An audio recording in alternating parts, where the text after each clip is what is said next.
Naghahanap ka ba ng bagong survival movie? May sharks na may cereal on a liver pa.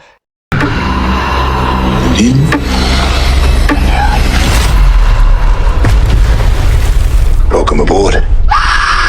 Ito nga ang Dangerous Animals. Bagong survival thriller movie. Ito na talagang nagpakabog sa puso ko, worth to watch ba? To or pass na lang for context. Now, meron kasing isang surfer dito si Zephyr, and then one early morning, habang nagpe-prepare siya to surf, bigla na lang may dumukot sa kanya at inilagay siya sa isang barko sa kalagitnaan ng dagat na puno ng sharks. At ang may gawa nga nito, itong serial unaliver na owner ng isang shark tour, or specifically yung may mga shark cage underwater.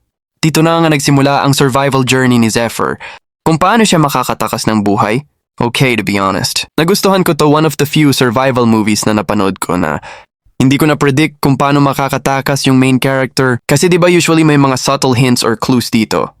Wala, as in, pati ako napapaisip kung paano ako makakatakas kung ako yung nasa sitwasyon na yon. Kasi very helpless talaga. Kung mapapanood nyo, ramdam ko yung kaba. Yung sakit na ini-inflict dun sa mga biktima. That's why nasabi ko talagang effective. Yung build-up ng tension dito, and very likable din ah.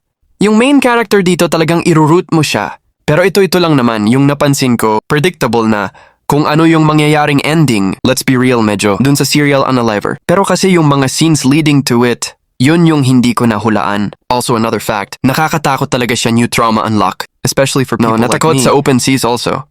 Mapadagat man o lupa, posible talagang mangyari. Yung mga ganitong krimen in real world. Kumbaga, maghahatid siya ng real-life terror after watching it. Kaya naman ang verdict ko dito sa Dangerous Animals, I watch sulit to at feeling ko, kakabog din ang puso mo dito.